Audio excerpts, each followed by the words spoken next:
नमस्कार साथियों, आर के प्रजापति चैनल में आपका हार्दिक अभिनंदन। आज का जो हमारा विषय है कक्षा 12 रसायन विज्ञान ऑर्गेनिक केमिस्ट्री एनसीईआरटी का सिलेबस है और राजस्थान माध्यमिक शिक्षा बोर्ड अजमेर द्वारा जो बोर्ड एग्जाम होगा 2022 उस 22 की दृष्टि से जो महत्वपूर्ण क्वेश्चन है उन महत्वपूर्ण क्वेश्चनों का हमने मॉडल पेपर बनाया है और मॉडल पेपर के अंदर हमने इस प्रकार के क्वेश्चन का चयन किया है जो नीट एग्जाम और बोर्ड एग्जाम की दृष्टि से महत्वपूर्ण है। मॉडल पेपर का हमने टोटल 17 भाग बना दिया, आज हमारा 18वां भाग है और 18वें भाग के अंदर आज का जो हमारा क्वेश्चन है क्वेश्चन नंबर 1 है फिनोल की निम्नलिखित यौगिकों के साथ रासायनिक अभिक्रियाओं का समीकरण लिखिए, जिसमें पहला है PCl5, दूसरा यसद रज के साथ, तीसरा अमोनिया, चौथा फेरिक क्लोराइड और पांचवा हिंसबर्ग अभिकर्मक के साथ में हमें अभिक्रिया करवानी है। और फिनोल की जो अभिक्रिया है बोर्ड एग्जाम की दृष्टि से महत्वपूर्ण है। हर बार फिनोल से रिलेटेड एक दो क्वेश्चन बोर्ड एग्जाम में पूछे जाते हैं और नीट एग्जाम में भी पूछे जाते हैं, इसलिए भाई इसको अच्छे से समझना है। फिनोल से संबंधित एक क्वेश्चन बोर्ड में आने की पूरी संभावना है और जो इंपॉर्टेंट रिएक्शन थी उनका हमने चयन किया। तो सबसे पहले हम क्वेश्चन नंबर 1 को सोल्व करते हैं। क्वेश्चन नंबर 1 के अंदर क्या भाई, फिनोल की रिएक्शन PCl5 के साथ में करवानी है। तो फिनोल का सूत्र लिखते हैं पहले C6H5 और OH होता है, इसको क्या बोलते हैं, फिनोल। ये लिख दिया हमने फिनोल। और रिएक्शन किसके साथ में करवानी है, PCl5 के साथ में। ये हो गया PCl5 और PCl5 को क्या बोलते हैं, फॉस्फोरस पेंटाक्लोराइड। फॉस्फोरस पेंटाक्लोराइड के साथ में अभिक्रिया करवाते हैं। अब नोट करना, जब भी हम रिएक्शन करते हैं ऑर्गेनिक केमिस्ट्री में, तो ऑर्गेनिक केमिस्ट्री के अंदर जब भी हम रासायनिक अभिक्रिया संपन्न करवाते हैं तो जो हमें सूत्र दे रखा है उन सारे सूत्रों की हमें संरचना बनानी पड़ती है। और जब संरचना हम बना सकते हैं सूत्र की सहायता, तो आराम से हम अभिक्रिया संपन्न करवा सकते हैं, अभिक्रिया आराम से समझ सकते हैं। तो सबसे पहले हमें अभिक्रिया करवानी है फिनोल की PCl5 के साथ में। तो सबसे पहले हमें फिनोल की संरचना समझ में आनी चाहिए। फिनोल की संरचना क्या होती है भाई, एरोमेटिक कंपाउंड की हम बात करते हैं। एरोमेटिक कंपाउंड में 6 कार्बन की श्रृंखला होती है, साइक्लो के अंदर होती है और एकांतर खंड में डबल बॉन्ड होता है। ये एकांतर खंड में डबल बॉन्ड होता है और इस कार्बन की संयोजकता पूरी की पूरी कौन करता है, हाइड्रोजन करता है। ये हो गया हाइड्रोजन। और इस कार्बन के साथ में OH समूह जुड़ा होता है। तो इस प्रकार की जो संरचना होती है उसे हम क्या बोलते हैं, फिनोल बोलते हैं। ये हो गया फिनोल। आगे समझे आपके। और फिनोल की रिएक्शन किसके साथ में करवानी है, हमें PCl5 के साथ में करवानी है। और PCl5 की आपने 11th क्लास के अंदर इसकी संरचना पढ़ी होगी कि PCl की संरचना कैसे होती है, ट्राइगोनल बाइपेर। क्या होती है, ट्राइगोनल, यानी 3 तो ट्राई की स्थिति के अंदर ये क्लोरीन जुड़ते हैं और 2 पिरामिड होते हैं कि उसके आधार पर ये Cl है कि यहाँ जुड़ा होता है, एक Cl यहाँ जुड़ा होता है। आगे समझे आपके। अब नोट करना आप कि ये Cl है, ये इसकी संरचना बन गई फास्फोरस पेंटाक्लोराइड की, ये संरचना बन गई फिनोल की। इसको बोलते हैं फास्फोरस पेंटाक्लोराइड। आगे समझो। अब देखो नोट करना, फिनोल के अंदर सबसे ज्यादा क्रियाशील जो हाइड्रोजन ये होता है, OH वाला हाइड्रोजन, ये क्रियाशील ज्यादा होता है। अत्यधिक क्रियाशील होने के कारण ये बंध सबसे पहले जब भी रिएक्शन करता है यहाँ से टूटता है। और विद्युत ऋणता के कारण, यानी ऑक्सीजन परमाणु की विद्युत ऋणता हाइड्रोजन के परमाणु की विद्युत ऋणता से ज्यादा होती है, तो इसलिए इसके ऊपर आंशिक ऋणावेश आएगा और इस पर आंशिक धनावेश आएगा। इस प्रकार इसको तोड़ा जाता है। आगे समझो आपके। और PCl5 की बात करते हैं तो ये जो ट्राइगोनल स्थिति, ये बंध नहीं टूटता है, ये बंध दो वाला टूटता है। तो इसको इस प्रकार यहाँ से तोड़ेंगे और यहाँ से तोड़ेंगे। Cl पर क्या होता है भाई, माइनस का होता है, इस पर माइनस का होता है। तो एक बंध यहाँ से टूटेगा तो एक प्लस का यहाँ आ जाएगा। आगे समझे। अब समझाने दृष्टि क्या करेंगे कि ये Cl किसके पास में आ जाएगा, ये Cl माइनस वाला H इसके साथ में मिल जाएगा और HCl का निर्माण करता है। किसका निर्माण करता है, HCl का निर्माण करता है। कैसे, ऐसे लिखेंगे, HCl बन गया। आगे समझे आपके, हाइड्रोक्लोरिक अम्ल बन जाता है। ठीक है। अब नोट करना आप, अब ये ऑक्सीजन वाला बंध है यहाँ, ये बंध यहाँ इस पर माइनस है तो इसकी विद्युत ऋणता और इसकी विद्युत ऋणता फर्क है। तो कार्बन पर हमेशा प्लस और ऑक्सीजन पर क्या आता है, माइनस आता है। हमने पढ़ा आंशिक धनायन और आंशिक ऋणायन की बात करते हैं। विद्युत ऋणता कारण भी संभव है बंध। अब देखो ऑक्सीजन, इस बंध से एक ऑक्सीजन इधर से एक बंध इधर से फ्री हुआ, एक इधर से फ्री हुआ, और ऑक्सीजन की संख्या टोटल कितनी होती है, 2 होती है। तो समझाने की दृष्टि से हम 2 माइनस वाला आवेश भी यहाँ लिख सकते हैं ताकि रिएक्शन हमारी समझ में आ जाए।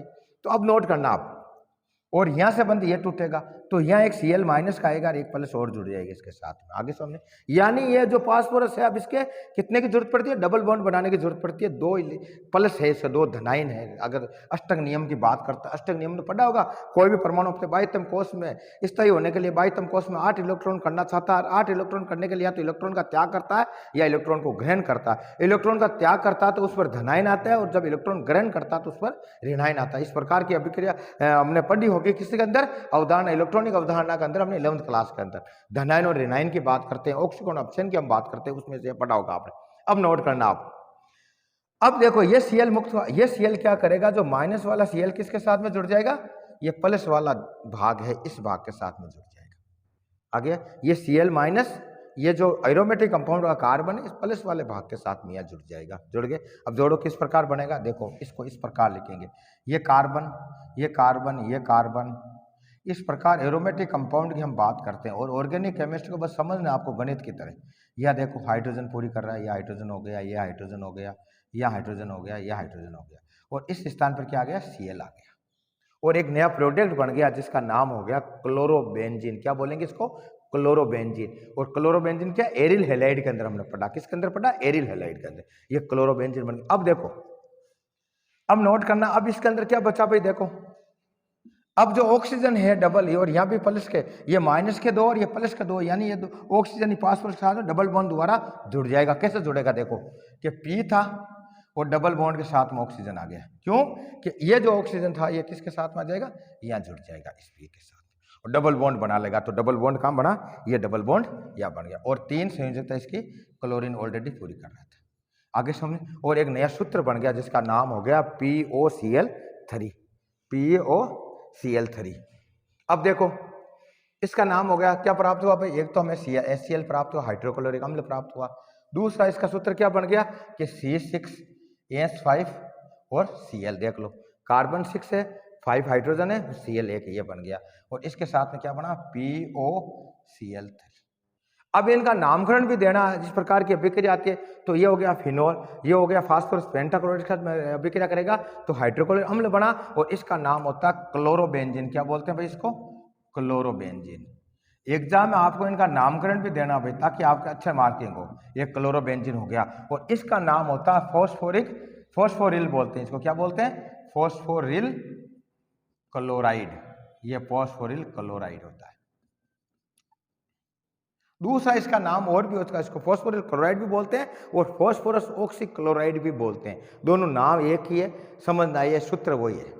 आगे तो प्रथम जब भी हम पढ़े, इसका मतलब कहने का तात्पर्य हुआ, फिनोल की फास्फोरस पेंटाक्लोराइड के साथ में अभिक्रिया करेंगे तो प्रथम पद में हमारे क्या बना, क्लोरोबेंजीन बना, एरिल हैलाइड हमें प्राप्त हुआ। इसको क्या बोलते हैं, क्लोरोबेंजीन। यहां भी नाम लिख दो आप, क्लोरोबेंजीन प्राप्त होता है। इंपॉर्टेंट अभिक्रिया है, और यह फॉस्फोरिल क्लोराइड भी प्राप्त होता है। अब नोट करना आप, यह अभिक्रिया यह पूर्ण नहीं होती। यह अभिक्रिया जब फिनोल का अधिकतर लेंगे, इस अभिक्रिया में फिनोल की मात्रा ज्यादा होगी, तो फिनोल ये जो प्रोडक्ट बना फॉस्फोरिल क्लोराइड, इसके साथ में रिएक्शन कर लेगा और एक नया प्रोडक्ट बनाएगा।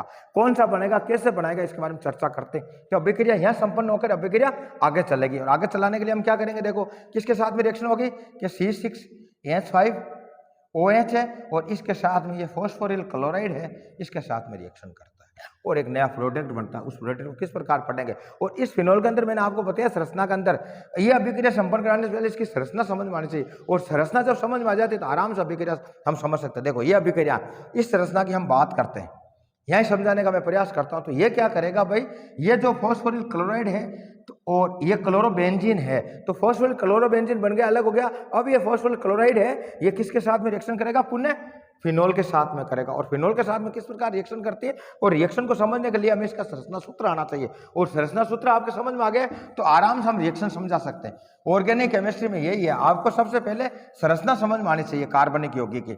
अब संरचना बनाते हैं और POCl3 के साथ में इसकी रिएक्शन करवाते हैं। कैसे, देखो आप, ये फिनोल बनाते हैं। फिनोल को इस प्रकार भी लिख सकते हैं, C6H5 और OH आ गया। और मैंने बताया कि हाइड्रोजन ज्यादा क्रियाशील होता है, यहाँ से टूटता है, और ये इस पर प्लस आता है, इस पर माइनस आता है, पढ़ा ना हमने इस प्रकार। और रिएक्शन किसके साथ में करानी है, रिएक्शन करवानी हमें P के साथ में डबल बॉन्ड में क्या जुड़ा हुआ है, ऑक्सीजन जुड़ा, और 3 बंधों के साथ में Cl इधर जुड़ा हुआ है, एक Cl इधर जुड़ा हुआ है, एक Cl इधर जुड़ा हुआ है। इसको ऐसे भी लिख सकते हैं। अब रिएक्शन करेगा तो आपने पढ़ा है कि पहला यहाँ से टूटेगा, यहाँ से टूटेगा तो एक प्लस यहाँ आएगा, ये माइनस का आ गया, आगे समझे। और इसमें यहाँ से टूटा फिनोल के अंदर, तो ये क्या करेगा, Cl वाला भाग कहाँ का आएगा, H के पास में आ गया, HCl बना दिया, और बाकी जो माइनस वाला भाग था ये किसके साथ में जुड़ गया, इस P के साथ में जुड़ गया। जोड़ो किस प्रकार होगा, देखो तो इसको इस प्रकार लिखेंगे भी, ये P था, या इसको ही मिटा देते हैं, समझाने की दृष्टि से आसान नहीं रहेगी। अब देखो क्या हुआ भाई कि P था, पी के साथ में ये अभी क्या जुड़ा हुआ है, Cl इधर जुड़ा हुआ है, एक Cl इधर जुड़ा हुआ है, डबल बॉन्ड से ऑक्सीजन जुड़ा हुआ है। अब इसके साथ में ये समूह आ गया, और ये समूह कौन सा है कि ये समूह आ गया O, और O के साथ में क्या जुड़ा हुआ है भाई, O के साथ में जुड़ा हुआ है कि हाइड्रोजन तो 5 है, इसको इस प्रकार लिख सकते हैं कि हाइड्रोजन 5 और कार्बन 6।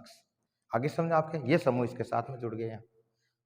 अब हम क्या करेंगे, अगला जो ये प्रोडक्ट बना, ये पुण्य किसके साथ में रिएक्शन करेगा, ये फिनोल के साथ में रिएक्शन करेगा, पुण्य फिनोल के साथ में रिएक्शन करेगा। कहने का तात्पर्य इसको वापस फिनोल के साथ में रिएक्शन करेगा, CH6H5OH के साथ में रिएक्शन। बंद वो का वही टूटेगा, यहाँ से ये आएगा प्लस का, ये आएगा माइनस का, और ये क्लोरीन यहाँ से टूटेगा, ये माइनस का, ये आ गया प्लस का। अब जो प्लस वाला भाग कहाँ चला गया, ये प्लस वाला भाग इस क्लोरीन के साथ में जुड़ गया, और ये माइनस वाला भाग इस फास्फोरस के साथ में जुड़ गया।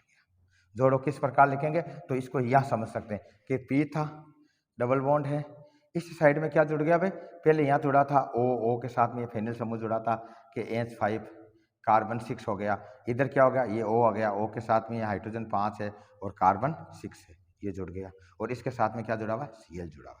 पुण्य किसके साथ में रिएक्शन कराएगा, ये प्रोडक्ट ये फिनोल के साथ में करेगा। वापस रिएक्शन किसके साथ में करा देंगे, फिनोल के साथ में, CH6H5OH के साथ में रिएक्शन करवाएंगे। तो इसमें क्या होगा, ये बंद यहाँ से टूटेगा वापस, ये आएगा प्लस का, ये आएगा माइनस का, और ये Cl यहाँ से टूटेगा, ये माइनस का या प्लस का, वो का वही तरीका, ये Cl इस H के साथ में जुड़ जाएगा, और ये माइनस वाला भाग या P के साथ में जुड़ गया, और एक नया सूत्र प्राप्त हुआ। क्या कौन सा सूत्र हो गया कि P था, इधर भी लगा सकते हैं, ये हो गया। अब नोट करना, इसके साथ में क्या O के साथ में H5 है और कार्बन 6 जुड़ा हुआ है, ठीक है, इसको इस प्रकार भी लिख सकते हैं। और ये P के साथ में ये O के साथ में कार्बन 6 H5 जुड़ा हुआ है। इससे कैसे, इधर देखो, ये O के साथ में क्या जुड़ा हुआ है कि कार्बन 6 और H5 जुड़ा हुआ है। तो इस प्रकार टोटल सूत्र क्या बन गया, सूत्र को इस प्रकार लिखेंगे, PO कितने हो गए ऑक्सीजन, 1 2 और 3 4 हो गए, ये 4 हो गए फॉस्फेट, और इसके साथ में कितने जुड़े हुए, 3 कौन से समूह जुड़े, फेनिल समूह जुड़े हुए, तो C6H5, ये कितने जुड़े हुए, 3 जुड़े हुए, किसके साथ में, फॉस्फेट के साथ में। तो इसका जो नाम हो गया, वो नाम हो गया ट्राईफेनिल, 3 फेनिल है, ट्राईफेनिल, और ये क्या बन गया, फॉस्फेट बन गया, तो हम लिख दिया फॉस्फेट। तो इस प्रकार ये जो अभिक्रिया हमने पढ़ी है फिनोल की फॉस्फोरस पेंटाक्लोराइड के साथ में, पहले पद के अंदर प्रथम पद में क्या बनेगा, क्लोरोबेंजीन बनेगा, आगे से उसके साथ में क्या बनता है, फॉस्फोरिल क्लोराइड बनता है, और फॉस्फोरिल क्लोराइड किसके साथ में, फिनोल की अधिकता होने के साथ में अभिक्रिया करेगा, और अंत में जो प्रोडक्ट बनेगा उसका नाम हो गया ट्राईफेनिल फॉस्फेट बनेगा। और यह अभिक्रिया फिनोल के अंदर ही संपन्न होती है। जो एल्कोहल पढ़ते हैं, एल्कोहल से यह अभिक्रिया भिन्न होती है, समझ गया। तो ये भिन्नता का एक परिचय भी आपको अगर पूछ लिया जाए, अगर अभिक्रिया पूछ ले जाते हैं, जो एल्कोहल पढ़ते हैं, एल्कोहल के अंदर अभिक्रिया किस प्रकार संपन्न होती है और फिनोल में किस प्रकार होते हैं, इसलिए जो अभिक्रिया बनी है ट्राईफेनिल फॉस्फेट, ये अभिक्रिया हमारे एल्कोहल में संभव नहीं है, फिनोल में संभव, इसलिए इनमें भिन्नता का पड़ा। तो इस प्रकार क्वेश्चन नंबर हमने पहला सोल्व कर लिया, आगे समझा आपके। अब क्वेश्चन नंबर कौन सा सोल्व करेंगे भाई, क्वेश्चन नंबर सोल्व करेंगे दूसरा। अच्छा क्वेश्चन है, एग्जाम की दृष्टि से महत्वपूर्ण क्वेश्चन है। अब आपको पता है यशद रज किसे कहते हैं, तो यशद रज का मतलब होता है जिंक डस्ट। क्या होता है, जिंक डस्ट। और जिंक यह भी अभिक्रिया महत्वपूर्ण है। अगर आपको यशद रज दे रखा है तो हमें इसके स्थान पर जिंक के साथ में हमें अभिक्रिया करवानी, जिंक डस्ट के साथ में अभिक्रिया करवानी। कैसे, तो पहले फिनोल का सूत्र बनाते हैं भाई, C6, ऐसे भी लिख सकते हैं C6H5 और OH। रिएक्शन किसके साथ में करवानी है, Zn के साथ में। ये जिंक डस्ट बोलते हैं, इसको क्या बोलते हैं, जिंक डस्ट। टेम्परेचर देना पड़ता, गर्म करना पड़ता, गर्म करने के बाद में ये अभिक्रिया किस प्रकार संपन्न होती है, ये अभिक्रिया के अंदर हमें बेंजीन प्राप्त होती है। और किस प्रकार होती है मैंने पढ़ा है, जब भी अभिक्रिया की बात होती है हमें संरचना बनाने आनी चाहिए, और संरचना अगर हमने बना ली तो आराम से हम अभिक्रिया को समझ सकते हैं। ये आगे समझो आपके, ये एकांतर क्रम में हमने डबल बॉन्ड दे दिया, ये दे दिया, या ये एस जुड़ा हुआ, यहाँ एस जुड़ा हुआ, यहाँ एस जुड़ा हुआ, ये वापस एस जुड़ा हुआ, यहाँ एस जुड़ा हुआ, और इसके साथ में O और O के साथ में एस जुड़ा हुआ। ये हो गया फिनोल। रिएक्शन किसके साथ में करवानी, Zn के साथ में करवानी। आपने पढ़ा जिंक डस्ट की जब भी बात करते हैं तो Zn की संयोजकता +2 होती है। ये बंद यहाँ से टूटेगा, पहले चीज, पहला पॉइंट तो ये हो गया है, और यहाँ से टूटेगा, यहाँ से टूटेगा। जो ऑक्सीजन है ये ऑक्सीजन Zn के साथ में अभिक्रिया कर लेगा। किस प्रकार करेगा, देखो ये बन जाएगा ZnO, जिंक ऑक्साइड बन जाता है। क्या बन जाता है, और ये हाइड्रोजन इस कार्बन की वैलेंसी पूरी कर देता है। किस प्रकार करेगा, देखो आप, तो ये हो गई, ये एरोमेटिक कंपाउंड की हम बात करते हैं, ये हो गया, एकांतर क्रम में डबल बॉन्ड दे दिया, ये डबल बॉन्ड दे दिया। इसकी सारी संयुक्त हाइड्रोजन पूरी कर रहा है, यहाँ हाइड्रोजन पूरी कर रहा है, यहाँ हाइड्रोजन पूरी कर रहा है, यहाँ हाइड्रोजन पूरी कर रहा है और यहाँ भी हाइड्रोजन पूरी कर देगा। ये क्या बन गया भाई? ये बन गया C6H6, यानी ZnO के साथ में क्या बना? C6 और H6। मुख्य उत्पाद क्या बना? बेंजीन बना। इसका नाम क्या हो गया?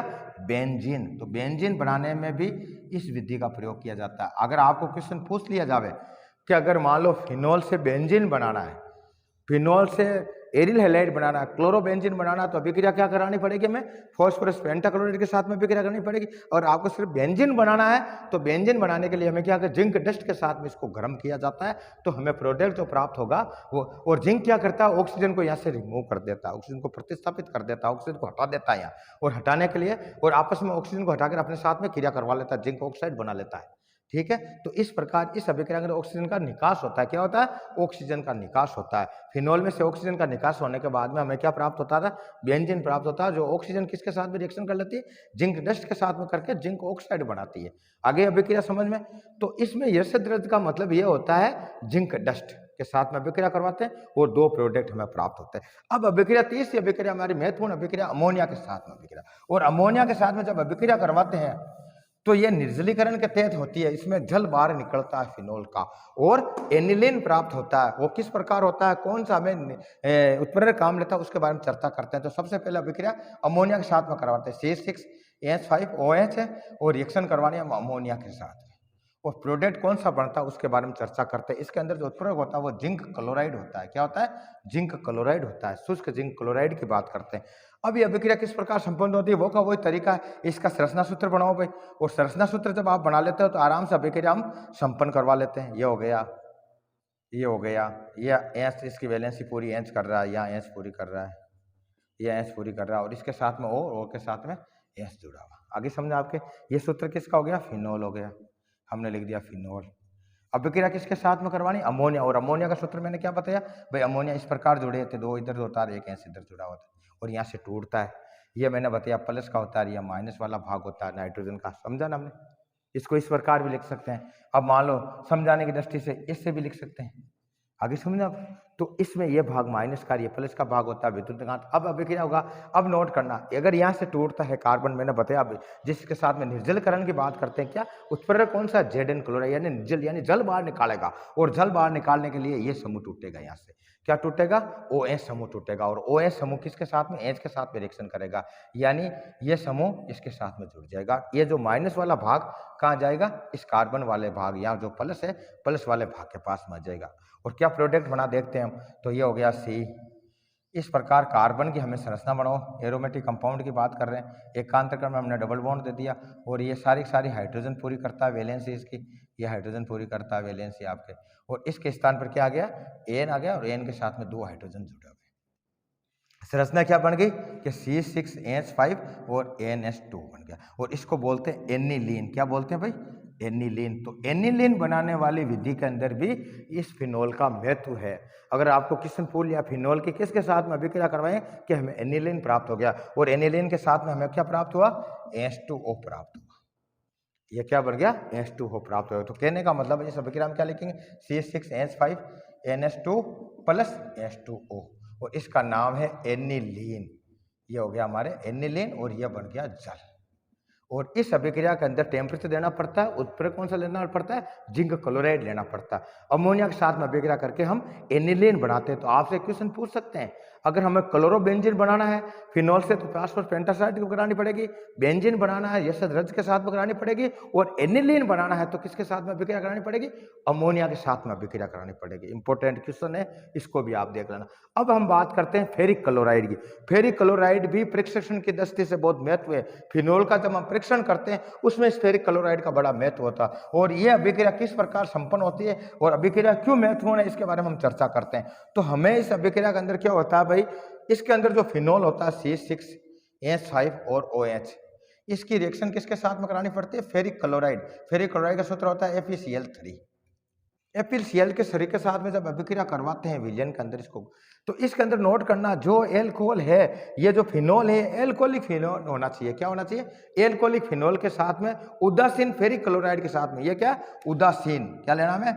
उदासीन फेरिक क्लोराइड लेना पड़ता है। और एल्कोहलिक है, यह क्या? एल्कोहलिक है। तो एल्कोहलिक फिनोल के साथ में उदासीन फेरिक क्लोराइड जब मिलाते हैं तो बहुत सारे जटिल यौगिक बनते हैं, जटिल कार्बनिक यौगिक बनते हैं, बहुत सारे जटिल यौगिक बनते हैं, अनेक प्रकार के यौगिक बनते हैं। और इसी कारण जो विलयन का जो रंग होगा वो गहरा बैंगनी हो जाएगा। कैसा हो जाएगा? गहरा बैंगनी कलर हो जाएगा। तो बैंगनी कलर हो जाता है, गहरा बैंगनी कलर। किसके कारण? जटिल, इसके अंदर क्या होता है? अनेक जटिल यौगिक बनते हैं। उन जटिल यौगिकों की सिर्फ यह अभिक्रिया किसके साथ में होती है? उदासीन फेरिक क्लोराइड की एल्कोहलिक फिनोल के साथ में रिएक्शन करते हैं। जो विलयन है, विलयन का रंग गहरा बैंगनी हो जाता है। इस कारण इसमें अनेक सारे जटिल यौगिक बनते हैं। और ये जो फिनोल का जब हम परीक्षण करते हैं, क्या करते हैं? फिनोल का परीक्षण, यह भी क्वेश्चन बनता है। फिनोल का जब लैब के अंदर परीक्षण करते हैं, किसमें? लैब में, तो उसके अंदर यह अभिक्रिया प्रयुक्त की जाती है। और यह अभिक्रिया एल्कोहलों में नहीं होती, नोट करना। तो फिनोल की पहचान के लिए फिनोल का जब परीक्षण किया जाता है लैब के अंदर, तो हमें क्या करना पड़ता? जो एल्कोहलिक फिनोल है उसके अंदर फेरिक क्लोराइड मिलाते हैं उदासीन, तो जो विलयन का रंग गहरा बैंगनी हो जाता है। वो क्यों होता है? कि बहुत सारे अनेक प्रकार के, या लिखेंगे अनेक जटिल यौगिक प्राप्त होते हैं। कौन से? अनेक जटिल यौगिक बनते हैं। उन जटिल यौगिकों के कारण उसका रंग गहरा बैंगनी हो जाता है और ये फिनोल के परीक्षण में काम लिया जाता है। और एल्कोहलों के अंदर यह अभिक्रिया प्रयुक्त नहीं होती है। तो इस प्रकार हमने क्वेश्चन नंबर पहले का सोल्व कर दिया। क्वेश्चन नंबर 4 इंपॉर्टेंट था, इसलिए इसको हमने सिलेबस में लिया। नोट करना, अगर आपसे क्वेश्चन पूछ ली जाए फेरिक क्लोराइड की, जब हम बात करते हैं उदासीन फेरिक क्लोराइड की, तो किसमें काम किया जाता है? फिनोल का जो परीक्षण करते हैं लैब में, उसमें इसका उपयोग किया जाता है। अगला आता हमारा हिंसबर्ग अभिकर्मक के साथ में अभिक्रिया। और हिंसबर्ग अभिकर्मक क्या होता है? पढ़ा होगा। जैसे कोई भी एरोमेटिक कंपाउंड की बात करते हैं, एरोमेटिक कंपाउंड जैसे बेंजीन वलय की हम बात करते हैं, ये मान लो बेंजीन वलय हम बना रहे हैं, किस प्रकार बेंजीन के अंदर जुड़ा होता है? या हाइड्रोजन है, या हाइड्रोजन एरोमेटिक कंपाउंड है आगे। और इस एरोमेटिक कंपाउंड के अंदर नोट करना आप, इस स्थान पर अगर क्या जुड़ा होता है? सल्फोनिल क्लोराइड जुड़ा होता है। क्या जुड़ा होता है? सल्फोनिल क्लोराइड जुड़ा होता है। तो इस प्रकार का जो समूह होता है अभिकर्म, उसका नाम होता है हिंसबर्ग अभिकर्म। क्या बोलते हैं भाई इसको? हिंसबर्ग, हिंसबर्ग अभिकर्मक बोलते हैं, अभिकर्मक। नोट करना, जब एरोमेटिक कंपाउंड है उसमें, इस एरोमेटिक कंपाउंड के साथ में सल्फोनिल क्लोराइड, क्या बोलते हैं इसको? Sulphonyl chloride, sulphonyl. और सल्फोनिल क्लोराइड जब जुड़ जाता है तो इस प्रकार का जो यौगिक बनता है उसका नाम हो गया हिंसबर्ग अभिकर्म। क्या बोलते हैं? हिंसबर्ग अभिकर्म। और हिंसबर्ग अभिकर्म की रिएक्शन किसके साथ में करवानी है? हमें फिनोल के साथ में करवानी है। तो पहले तो आपसे पूछ ले हिंसबर्ग अभिकर्म क्या होता है, तो हम लिखेंगे जो एरोमेटिक कंपाउंड होता है, उस एरोमेटिक कंपाउंड में एक हाइड्रोजन को प्रतिस्थापित करके उसके स्थान पर सल्फोनिल क्लोराइड समूह जुड़ जाता है। तो इस प्रकार का जो यौगिक बनता है उसका नाम होता है आपके हिंसबर्ग अभिकर्मक। ये भी क्वेश्चन आपसे पूछ सकते हैं। अब जो हिंसबर्ग अभिकर्मक बना, इससे हमें अभिक्रिया किसकी करानी है? फिनोल की करवानी है। और फिनोल किस प्रकार अभिक्रिया करता है उसके बारे में चर्चा करते हैं। देखो इसको यहाँ समझते हैं। फिनोल के अंदर क्या होता है भाई? C6H5 और OH होता है। और अभिक्रिया किसके साथ में करवानी है? इसके साथ में करानी, हिंसबर्ग अभिकर्म के साथ में। इसको किस प्रकार लिख सकते हैं? इसको ऐसे भी लिख C6H5 और इसके साथ में कौन सा समूह? SO2Cl जुड़ा हुआ। आगे समझ में दृष्टि से। अब जब भी अभिक्रिया संपन्न होगी, कहां से होगी? मैंने बताया कि यह क्रियाशील क्या? हाइड्रोजन होता है, ये प्लस का तोड़ता है और ये भाग माइनस का आगे। और यहाँ से कहाँ टूटेगा? ये माइनस का टूटता है, ये प्लस का होता है, क्लोरीन माइनस का होता है। अब नोट करना, ये जो प्लस वाला भाग किसके साथ में जुड़ गया? क्लोरीन के साथ में। और ये जो माइनस वाला भाग इसके समूह जुड़ गया। अब कौन सा प्रोडक्ट बना देखते हैं। क्या लिखेंगे भाई इसमें? कि C6H5 के साथ में SO2 है और इसके साथ में क्या जुड़ गया? O, और O के साथ में क्या जुड़ा है? H5 और कार्बन 6, ये समूह इसके साथ में जुड़ गया। आगे समझ आते हैं। तो इस प्रकार इस अभिक्रिया को ऐसे भी लिख सकते हैं, समझने की दृष्टि के से 6H5 जुड़ गया, एक ही बात है। ये समूह कौन सा है? फेनिल समूह जुड़ा हुआ है। तो कहने का तात्पर्य ये हुआ। अब इसका नाम क्या करण करेंगे? नाम कैसे देंगे? समझ में आ रही है भैया? तो इसका नाम क्या होगा? ये समूह क्या है? फेनिल जुड़ा हुआ है। किसके साथ में जुड़ा हुआ है? कि फेनिल, ये लिख दिया फेनिल, ये हो गया फेनिल। फेनिल के साथ में क्या जुड़ा हुआ है? बेंजीन जुड़ा हुआ है। कौन सा जुड़ा हुआ है? बेंजीन। तो ये हो गया फेनिल, बेंजीन। और ये जो SO3 बन जाता है इसको बोलते हैं सल्फोनेट। क्या बोलते हैं? सल्फोनेट। तो ये टोटल बना भाई, ये बन गया फेनिल, बेंजीन, सल्फोनेट। और क्या बना भाई? ये HCl बन गया, ये हो गया HCl। इसको बोलते हैं हाइड्रोक्लोरिक एसिड। तो अब कहने का तात्पर्य एक बार मैं वापस आपको रिवीजन करवा देता हूँ। फिनोल इंपॉर्टेंट चीज है। अगर फिनोल की हम फास्फोरस पेंटाक्लोराइड के साथ में विक्रिया कराएंगे तो प्रथम पद में हमें क्लोरो बेंजीन मिल जाएगा और सेकेंडरी के अंदर ट्राइफेनिल यहाँ पे फॉस्फेट बनता है, ठीक है। और रजत रज के साथ में करते हैं तो हमें बेंजीन प्राप्त होता है। अमोनिया के साथ में विक्रिया करता है तो एनिलीन प्राप्त होता है। और फेरिक क्लोराइड के साथ में यह विक्रिया लैब के अंदर फ्रिक्शन के अंदर काम आती है, क्यों बहुत सारे जटिल यौगिक बनते हैं, उनका रंग जो गहरा बैंगनी होता है। और तीसरा जो विक्रिया हिंसबर्ग अभिकरण के अंदर हमें जो प्रोडक्ट प्राप्त होता है उसका नाम होता है phenyl benzene sulphonate plus HCl। तो इस प्रकार आज के वीडियो के अंदर हमने फिनोल से संबंधित जितनी भी अभिक्रिया थी उन सबको आपको बताने का प्रयास किया। और इससे रिलेटेड एग्जाम में 1-2 क्वेश्चन आने की पूरी संभावना है, इसलिए भी इसको अच्छे से समझना ताकि बोर्ड एग्जाम में इस प्रकार के क्वेश्चन आए तो आप आराम से कर सकते हो। अगले वीडियो के अंदर अगला जो इंपॉर्टेंट क्वेश्चन वो लेके आएंगे, ठीक है। धन्यवाद।